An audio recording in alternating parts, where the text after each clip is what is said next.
Pak kushte të vështira atmosferike, po mendimin e Zotit ja dolëm. Gëzuar gjithë. Mario Nesuni nga Vlora, mosha 30 vjeç. Urime.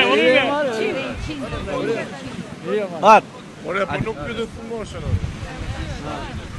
Sot, në këtë ditë të shenjtë të madhe të krishterëve ortodoks, dita e Epifanis, e pagëzimit të Zotit Krisht.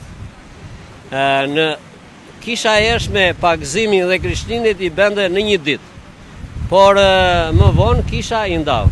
Dhe kjo ditë e bekimit të ujrave, e bekimit natyrës, është dita me shenjtë për të gjithë botën, sepse Krishti kur u bekua, kur u pagëzua, u bekua